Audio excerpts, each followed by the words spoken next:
నమస్కారం. నా పేరు డాక్టర్ షగుఫ్తా. నేను న్యాచురోపతి డాక్టర్‌ని. కంటి సమస్యలండి. పిల్లల దగ్గర నుంచి పెద్దవాళ్ళ వరకు స్పెట్స్ లేని వాళ్ళంటూ లేరు. అలా అయిపోయింది. ఒక చిన్న సర్వే చేసినాం మనకు మనము. ఒక క్లాస్ రూమ్‌కెళ్తే పిల్లలు స్కూల్‌కెళ్ళాక మనం ఆల్మోస్ట్ 70% పిల్లలకి స్పెట్స్ ఉన్నాయి. అసలు స్పెట్స్ రావడానికి కారణం ఏంటి? ఒక న్యూట్రిషనల్ డెఫిషియన్సా? లేదంటే మొబైల్ ఎక్కువ యూజ్ చేయడం వల్లా? లేదంటే ఓవర్ స్ట్రెస్ తీసుకోవడం వల్ల మన ఇవన్నీ ప్రాబ్లమ్స్ వస్తున్నాయని దాని గురించి క్లియర్‌గా తెలుసుకుందాం. ఒక్కటైతే పిల్లల్లో 100% మొబైల్ అధికంగా ఎక్కువైపోవడం వల్ల, ఈ రేడియేషన్స్ వల్ల, ఎక్కువ స్క్రీనింగ్ టైమ్ ఎక్కువైపోవడం వల్ల కంటి సమస్యలు 100% వస్తున్నాయి. అలా అని చెప్పి మనం ఏమన్నా మొబైల్ ఇవ్వకపోతే ఆగుతారా పిల్లలు? ఆగేదే కాదు. చిన్న పిల్లలు, పుట్టిన పిల్లలు తినడం స్టార్ట్ చేసినప్పటి నుంచి అసలు తినాలి వాళ్ళు అంటే మొబైల్ ఉండాలి. టీవీ లేకుండా, మొబైల్ లేకుండా ఎదురుగా మొబైల్ ఉండాలి. మా ఒకవేళ తింటున్నప్పుడు మనము కొద్దిగా తల పైకెత్తితే టీవీ ఉండాలి. ఈ 2 లేకపోతే పిల్లలు అసలు అన్నం తినట్లేదు. మనం కూడా అట్‌లీస్ట్ వాళ్ళు ఏదో ఇంత 4 ముద్దలు తింటారు కదా! అని చెప్పేసి టీవీ ఆన్ చేసుకోమని తినిపిస్తున్నాం. అలాంటప్పుడు ఎందుకు ఈ సమస్యలు రావు మనకి? ఒక మనిషి అన్నం తింటున్నప్పుడు మైండ్‌ఫుల్‌గా తినాలి. పిల్లలకి అందరికి తెలిసిన విషయాలే ఇవి. కానీ మనం కావాలని తప్పు చేస్తాము. దానివల్ల ఈ పిల్లలకి ఈ కంటి సమస్యలనేవి అధికంగా అయిపోతున్నాయి. స్క్రీనింగ్ టైమింగ్ తగ్గించండి. స్క్రీనింగ్ టైమ్ వల్లే 70-80% జనాలలో ఈ కంటి ప్రాబ్లమ్స్ వస్తున్నాయి. పెద్దవాళ్ళలో కూడా స్పెట్స్ అంటే మనకు ఈ సైట్ పెరుగుతూ ఉంటది. స్పెట్స్ లేదంటే థెరపీస్‌కి సర్జరీస్ వరకు వెళ్ళిపోతూ ఉంటారనమాట. సో, కేటరాక్ట్ సర్జరీలని రకరకాల పెద్దవాళ్ళలో ప్రత్యేకంగా. సో, ఎందుకు పెద్దవాళ్ళు కూడా అధికంగా చూస్తున్నారు మొబైల్ అండ్ మిడిల్ ఏజ్ వాళ్ళే కొద్దిగా వర్క్ వల్ల తక్కువ చూస్తున్నారంటున్నా నేను. వాళ్ళు కూడా అధికంగానే చూస్తున్నారు కానీ అట్‌లీస్ట్ వర్క్ ఉంటది కదా! ఆ టైంలో మనం మొబైల్ యూజ్ చేయొద్దనే ఒక రూల్ ఉంటది కాబట్టి వాళ్ళు ఆ టైంలో చూడట్లేదు. సో, స్క్రీనింగ్ టైమ్ తగ్గించండి. కంపల్సరీ. ఒకవేళ నైట్ పడుకునే ముందు కీరా ఉంటది గదా! కీరాని మిక్సీ పట్టేసేయండి. ఆ మిక్సీ పట్టేసి పిప్పంతా పిండేసి దాంట్లో కాటన్ మనకి మంచిగా కాటన్ ప్యాడ్స్ దొరికినా పర్లేదు. లేదంటే ఒక ఖాదీ క్లాత్ లాంటి క్లాత్ దొరికినా పర్లేదు. ఈ కీరా జ్యూస్‌లో డిప్ చేసేసి మనము మనం ఫ్రిడ్జ్‌లో పెట్టేసేయండి. ఈ నాప్కిన్స్‌ని డిప్ చేసేసి, పిండేసి కొద్దిగా ఈ నాప్కిన్స్ గానీ, చిన్న చిన్న కాటన్ నాప్కిన్స్ లేదంటే కాటన్ ప్యాడ్స్ దొరుకుతాయి మనకి. కాటన్ ప్యాడ్స్ అని చిన్న చిన్నగా రౌండ్‌గా దొరుకుతాయి. ఇవి కీరా జ్యూస్‌లో డిప్ చేసి ఫ్రిడ్జ్‌లో పెట్టేసేయండి. నైట్ పడుకునే ముందు మంచిగా ఆ కాటన్‌తో అదే డిప్ చేసిన నాప్కిన్ అయినా పర్లేదు, కాటన్ ప్యాడ్స్ అయినా పర్లేదు. కళ్ళ మీద పెట్టుకొని 5 మినిట్స్ అలాగా ఉంచి దాని తర్వాత తీయండి. చాలా రిలాక్స్ దొరుకుతది కండ్లకి. మనం అలా పెట్టిన వెంటనే ఏదో వేడంతా లాగేసినట్టు ఫీల్ ఉంటది. కంట్లో నుంచి ఒక అర్ధ కేజీ బరువు దిగితే ఎంత ఫ్రీగా ఉంటది, అంత ఫ్రీనెస్ ఉంటది. సో, దాని తర్వాత రాను రాను మనం కంటి సమస్యలు చాలా వరకు కంట్రోల్ అవుతాయండి.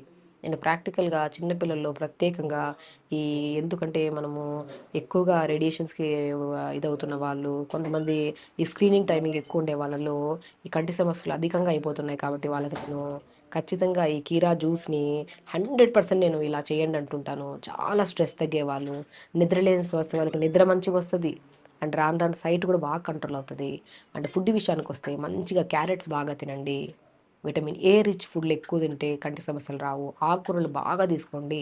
ఆకుకూరల్లో ఉన్నంత ప్రాపర్ న్యూట్రిషన్ కంటికి సంబంధించినవి ఇంకెందులో లేదండి.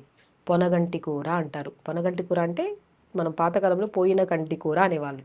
పొనగంటి కూరని మనం రెగ్యులర్‌గా రసం రూపంలో గానీ, లేదంటే పిల్లలు రసం తినట్లేదు ఇలా అంటే పొనగంటి కూరని లైట్‌గా ఉడకబెట్టి మిక్సీ పట్టేసి ఆ పిప్పి ఉంటది కదా! ఆ పిప్పిని తీసేసి ఆ జ్యూస్‌ని మన కొద్ది క్యారెట్‌ని కూడా చిన్న చిన్నగా లేదంటే క్యారెట్‌ని, పొనగంటి కూరని రెండిటిని లైట్‌గా ఉడకబెట్టి మిక్సీ పట్టేసి, ఆ పిప్పిని తీసేసి, ఆ జ్యూస్‌ని మనము ఇడ్లీ చేస్తున్నామా, ఇడ్లీ బ్యాటర్‌లో కలిపేయడము, దోస బ్యాటర్స్‌లో కలిపేయడము, పెసరట్టు బ్యాటర్‌లో కలిపేయడము, గ్రీన్ ఇడ్లీ, ఒకరోజు క్యారెట్ ఇడ్లీ అలా కాంబినేషన్‌లో పెట్టామనుకోండి, పిల్లలు తింటారు ఇష్టపడి. పిల్లలు తినట్లేదని చెప్పేసి మొత్తానికి పెట్టడం ఆపేస్తే సైట్ పెరగడమే ఎక్కువవుతది గానీ తగ్గడం అనేది ఉండదు. సో, వాళ్ళకి ఏదో ఒక రకంగా పొనగంటి కూరని రెగ్యులర్‌గా ఫుడ్‌లో ఇవ్వడము, మనం మునగాకుని రెగ్యులర్‌గా తీసుకోవడము, అండ్ ప్రత్యేకంగా నట్స్‌లో గూడా వాటర్ మిలన్ సీడ్స్‌లో గూడా అద్భుతమైన రిజల్ట్స్ ఉంటాయి కంటి సమస్యకి. వాటర్ మిలన్ సీడ్స్‌ని మనం రెగ్యులర్‌గా ఫుడ్‌లో ఇవ్వడము, వెజిటబుల్స్ ఆకుకూరలు ఎక్కువగా తీసుకోవడము, అండ్ ప్రత్యేకంగా ఫ్రూట్స్ విషయానికొస్తే తర్బూజా ఫ్రూట్ అంటారు ఐడియా ఉందా? Musk melon fruit. రోజు పిల్లలకి 4, 5 ముక్కలు రోజు సాయంత్రం పూట పెట్టండి. 100% నేనిప్పుడు చెప్పిన ప్రతి పాయింట్ టు పాయింట్ మీరు చేయండి. 100% వితిన్ 1 మంత్ తర్వాత మీరు ఆ సైట్ చెక్ చేయించండి. 100% కంట్రోల్ అవుతదండి. వాటితో పాటు మార్నింగ్ లేచిన తర్వాత ఒక అద్భుతమైన ప్రక్రియ చెప్తాను. మార్నింగ్ లేచిన వెంటనే మనకి బెస్ట్ ఐ డాక్టర్ అంటే సూర్య భగవానుడే. మనం మార్నింగ్ లేచిన వెంటనే మనము ఇప్పుడంటే ఈ అపార్ట్మెంట్స్ ఎక్కువైపోవడం వల్ల మనకి ఎండ పడట్లేదు అట్లా అని చెప్తాం. చాలా ఆప్షన్స్ ఉన్నాయి మనకు చెప్పడానికి. అవన్నీ చేయడం కుదరదు మేడం. మీరన్నీ చెప్తారు గానీ మాకు వల్ల అవ్వదంటే, సమస్య ఎక్కువైనప్పుడు అట్‌లీస్ట్ బాల్కనీలో కొద్దిగా ఎండ పడతది గదా! కూర్చొని మార్నింగ్ పూట ఐబాల్ రొటేషన్స్. మన మనిషి కదలకుండా ఒకే చోట అలా చూస్తున్నామనుకోండి, అలా కూర్చున్నామనుకోండి, తింటున్నాం కదలట్లేదంటే బరువు పెరిగిపోతానే పోతాం. సమస్య పెరిగిపోతది. అలాగే మనం స్క్రీనింగ్ ఎక్కువైపోయి, ఏ న్యూట్రిషన్ ప్రాపర్‌గా లేకపోయి, అసలు మూవ్‌మెంటే లేకపోతే కంటికి జస్ట్ నార్మల్ జస్ట్ చూసామా ఈ మూవ్‌మెంట్ తప్ప, ప్రాపర్ ఫిజికల్ యాక్టివిటీ లేకపోతే కంటి గుడ్డు కూడా మనకి ఖచ్చితంగా మనకి కంటి సమస్యలు ఎక్కువొస్తాయి. ఇప్పుడు బరువు ఎలా పెరిగిపోతామో మనిషి కదలిక, మూవ్‌మెంట్ లేకపోతే, అలాగే కంటికి కూడా ఒక ప్రాపర్ ఎక్సర్సైజ్ ఉంటది. అది చేస్తే మనకి అసలు ఈ కంటి సమస్యలు రావు. ఎలా చేయాలి ఈ కంటికి ఎక్సర్సైజ్ అంటే జస్ట్ మనం కరెక్ట్‌గా కూర్చొని మార్నింగ్ బాల్కనీలో మంచి ఎండ కూర్చొని పొద్దున ఎండ ఉంటది కదా! ఆ టైంలో కూర్చొని eyeball movements up, down, right, left, right, up, left, down, left, up, right, down, right up, left down, left up, right down. Just ఈ మూవ్‌మెంట్ చూసారా? మన కంటి గుడ్డుకి మంచిగా మజిల్‌కి మంచి మూవ్‌మెంట్ అయింది చూసారా? ఇలా చేసి రబ్ చేసి మంచిగా కంటికి ఇలాగా ఇది చేసుకొని ఒక 3-4 టైమ్స్ అలా ప్రాక్టీస్ చేయండి. 100% చాలా రిలాక్సేషన్ ఉంటది. నేను చెప్పానా కీరాలో డిప్ చేసిన కాటన్ ప్యాడ్స్‌ని మనం కళ్ళపైన పెట్టుకుంటే పడుకునే ముందు ఎంత ఫ్రీగా అనిపిస్తదో, ఎంత రిలాక్సేషన్ అనిపిస్తదో. పొద్దున్న లేచిన వెంటనే ఈ ఐబాల్ ఎక్సర్సైజ్ చేస్తే అంత బ్రహ్మాండంగా ఉంటది. సో, దాంతో పాటు త్రాటక క్రియ నేను చాలా వీడియోస్‌లో చెప్పాను. నా వీడియోస్‌లో ఫుడ్డు ఎంత ప్రాముఖ్యత ఉందో, ఐబాల్ మూవ్‌మెంట్స్ ఎంత ఇంపార్టెంటో, త్రాటక క్రియ కూడా అంత అద్భుతంగా పనిచేస్తది. త్రాటక క్రియ అంటే ఏంటంటే, జస్ట్ ఏం సింపుల్ అండి. త్రాటక్రియ అనే ఐడియా ఉండే వాళ్ళకి చాలా మందికి తెలిసే ఉంటది. లేని వాళ్ళకి త్రాటక్రియ అంటే ఒక క్యాండిల్‌ని వెలిగించుకొని, మనం నైట్ పడుకునే ముందు రూమ్ లైట్‌లన్నీ ఆపేసి, ఒక చిన్న మనం బెడ్ మీద కూర్చోవచ్చు, లేదంటే కిందన కూర్చోవచ్చు.